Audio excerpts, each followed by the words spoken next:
정희로 목사님과 함께하는 오늘의 큐티입니다. 5월 11일 오늘의 말씀은 시편 11편입니다.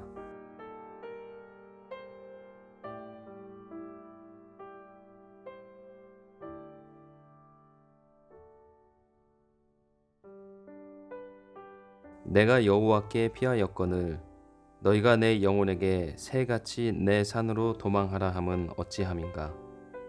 악인이 활을 당기고 화살을 시위에 먹임이여 마음이 바른 자를 어두운 데서 쏘려 하는도다.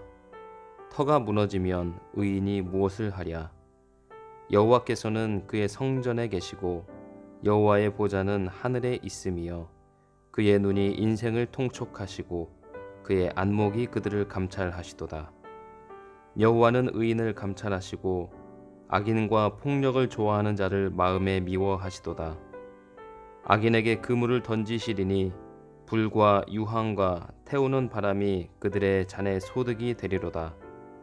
여호와는 의로우사 의로운 일을 좋아하시나니 정직한 자는 그의 얼굴을 배우리로다. 아멘.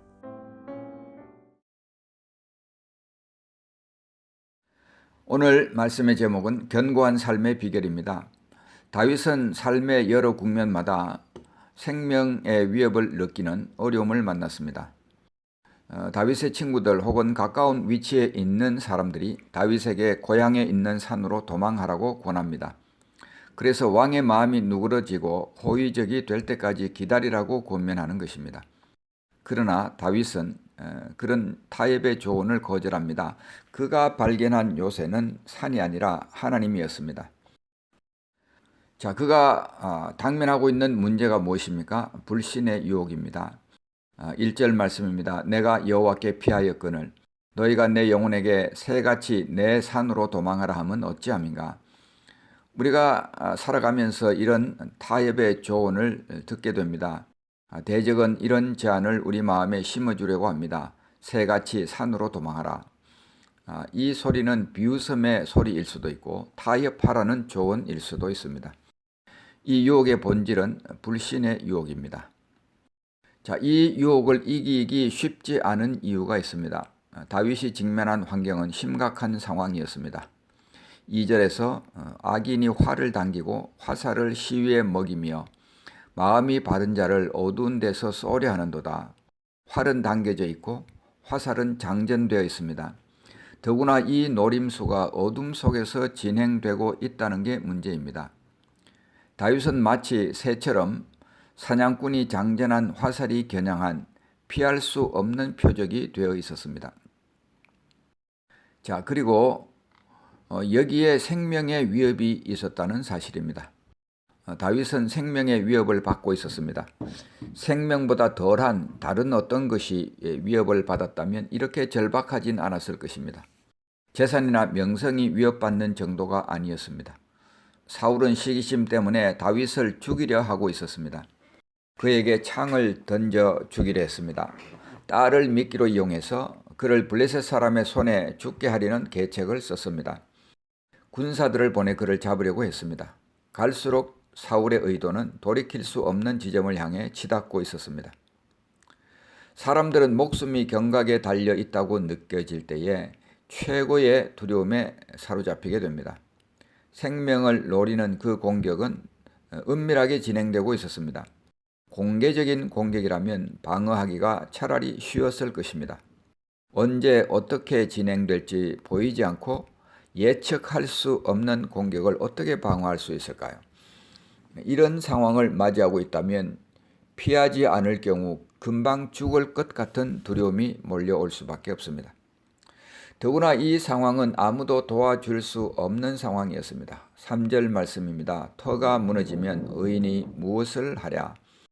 이것은 가까운 측근들의 호소입니다. 내가 여기 머물러 있다면 분명히 죽는다. 왕을 제지할 사람이 아무도 없다. 아무도 너를 도와줄 사람이 없다. 내가 비빌 언덕이 없다. 이렇게 지금 말하고 있는 것입니다. 그들은 이 상황을 절망적으로 보았고 도망가는 것이야말로 유일한 해결책이라고 생각했습니다. 자, 이 유혹은 결국은 내 스스로 구원하라는 유혹입니다. 남아있는 유일한 길은 자구책밖에는 없다는 조언이었습니다. 누구의 도움도 받을 수 없으니 내 스스로 너를 구원하라는 것입니다. 이런 유혹은 그리스도인들이 흔히 받는 유혹입니다.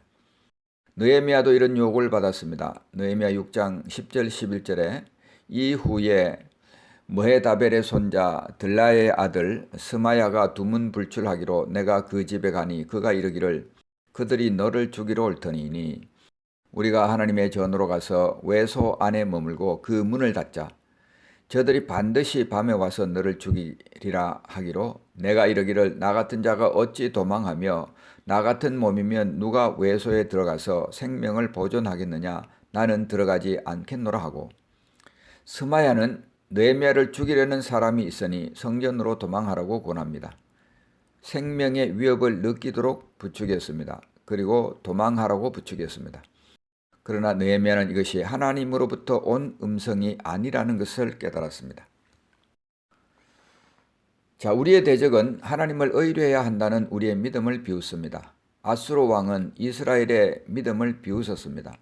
이사야 36장 18절에 이렇게 기록하고 있습니다. 혹시 히스기야가 너에게 이르기를 여호와께서 우리를 건지시리라 할지라도 속지 말라. 열국의 신들 중에 자기의 땅을 아수르 왕의 손에서 건진 자가 있느냐.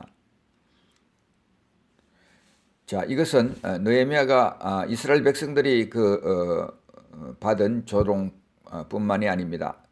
대제사장들은 예수님의 믿음을 비웃었습니다. 마태복음 27장 42절 43절은 이렇게 말합니다. 저가 남은 구원하였으되 자기는 구원할 수 없도다. 저가 이스라엘의 왕이로다. 지금 십자가에서 내려올지어다. 그러면 우리가 믿겠노라. 저가 하나님을 신뢰하니 하나님이 저를 기뻐하시면 이제 구원하실지라. 제 말이 나는 하나님의 아들이라 하였도다 하며. 자, 이들의 말하는 내용을 살펴보면 이것입니다. 너희의 믿음은 헛것이다. 그러므로 스스로 구원하라. 이것이 오늘날도 그리스도인들이 흔히 들을 수 있는 대적의 속삭임입니다. 주님으로 충분하다는 고백이 비웃음의 대상이 될 때 마음의 평정을 유지하는 것은 결코 쉽지 않습니다. 다윗이 발견한 해결책은 무엇이었을까요? 자, 두 번째로 그 해결책을 살펴봅니다. 그것은 바로 하나님을 바라보는 것이었습니다. 4절 말씀입니다. 여호와께서는 그의 성전에 계시고 여호와의 보좌는 하늘에 있으며 그의 눈이 인생을 통촉하시고 그의 안목이 그들을 감찰하시도다. 다윗이 바라보았던 것은 하나님이었습니다. 세상을 바라볼 때는 희망이 없습니다. 그런데 눈을 들어 하늘을 바라볼 때에 희망이 생깁니다. 자, 다윗이 바라본 것은 이것입니다. 하나님은 그의 성전에 계신다. 우리는 볼 수 없지만 하나님은 우리를 보십니다. 대적은 믿는 자들이 실망하도록 유혹하지만 성도는 결코 당황할 필요가 없습니다. 하나님이 성전에 계시기 때문입니다. 그러므로 믿는 자는 어디에 가면 하나님을 만날 수 있는지를 압니다. 그리고 그 하늘 아버지께 기도로 나아갈 수 있음을 압니다. 우리는 그를 모셔오려고 하늘에 올라갈 필요가 없습니다. 말씀이 우리 가까이 있습니다. 이 말씀은 곧 하나님이십니다. 성령께서 우리 안에 거하십니다. 또 주님께서 우리 안에 거하겠다고 약속하셨습니다. 다른 데로 달려가서 안전을 찾을 이유가 없는 것입니다. 하나님의 보좌는 하늘에 있습니다. 그 말은 하나님은 이 세상을 다스리신다는 말입니다. 거기로부터 온 땅을 다스리십니다. 하늘의 보좌에서 다스리시며 인간을 지켜보시고 일일이 살피고 계십니다. 그리고 판결을 내리십니다. 그러므로 성도는 두려워할 이유가 없습니다. 하나님의 통치 능력을 보십시오. 4장 하반절부터 6절까지입니다. 그의 눈이 인생을 통촉하시고 그의 안목이 그들을 감찰하시도다.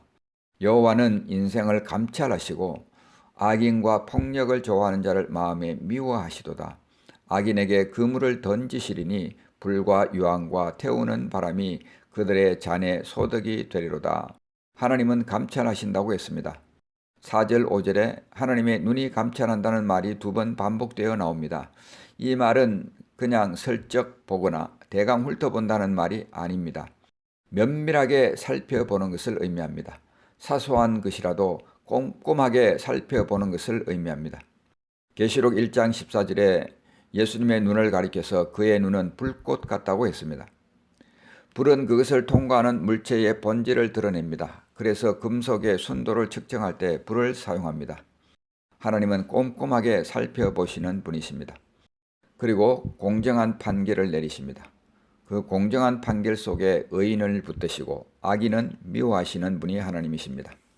의인을 붙드시는 하나님을 보십시오. 하나님의 보좌가 영원하므로 하나님의 공의로운 판결은 지속적이고 항구적입니다. 성도는 상황이 얼마나 위험해 보이든 간에 결코 해를 받지 않습니다. 7절 말씀에 이렇게 기록합니다. 여호와는 의로우사 의로운 일을 좋아하시나니 정직한 자는 그의 얼굴을 배우리로다. 정직한 자는 하나님의 은총을 보게 됩니다. 하나님은 그를 안전하게 지키십니다. 이 사실은 하나님의 본성, 성품이 보정한다는 말을 하고 있습니다. 하나님은 의롭기 때문에 의로운 일을 하실 수밖에 없으신 하나님이십니다. 그러므로 하나님의 이 성품이 바로 우리에게 귀중한 보정이 되는 것입니다. 하나님은 악인을 미워하십니다. 하나님께서 미워하신다는 것은 무서운 일입니다. 6절 말씀에 악인에게 그물을 던지시리니 불과 유황과 태우는 바람이 그들의 잔에 소득이 되리로다.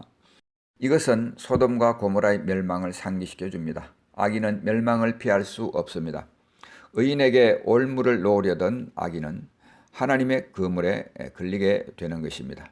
말씀을 맺도록 하겠습니다. 믿는 자에게 다가오는 유혹이 있습니다. 그 상황은 실제적입니다. 의인에게도 믿음의 테스트가 있다는 말입니다. 5절 말씀에 여호와는 의인을 감찰하시고, 이 감찰한다는 말은 테스트한다는 말입니다.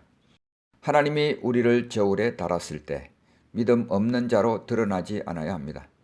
베드로전서 5장 7절은 이렇게 말합니다. 마귀를 대적하라. 그리하면 너희를 피하리라.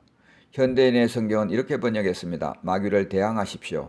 그러면 마귀가 도망칠 것입니다. 성도가 해야 할 일은 도망하는 것이 아니라 마귀를 대적하는 것입니다. 그러면 마귀가 도망을 가게 되어 있습니다. 성도 여러분, 자신에게 스스로 질문해 보십시오. 현재 내 삶의 터가 무너지는 경험은 무엇인가? 그것에 대해 내가 듣는 음성은 누구의 음성인가? 자주 내가 추구하는 자구책은 무엇인가? 나는 스스로 도망하고 있나? 아니면 마귀로 도망하게 만들고 있나? 내가 자주 도망하여 숨는 곳은 어디인가? 사랑하는 성도 여러분, 견고한 삶은 내 안에 있지 않고 주님 안에 있습니다. 터가 무너지는 경험을 할 때 눈을 들어 하나님을 볼 수 있으시길 바랍니다. 스스로 세우는 자구책이 아니라 하나님 안에서 안전지대를 발견할 수 있으시길 우리 주님의 이름으로 축복합니다.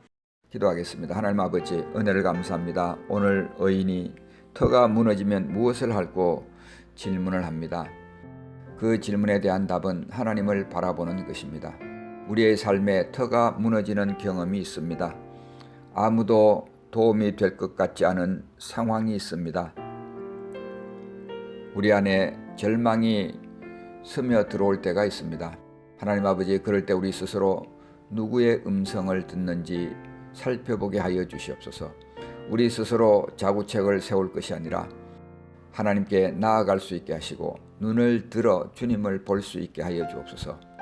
하나님 아버지, 주님의 그 성품, 의로우신 성품, 선하신 성품, 그것이 바로 우리의 안전지대의 보증이 된다는 사실을 기억하게 하여 주옵소서. 예수님의 이름으로 간절히 기도하옵나이다.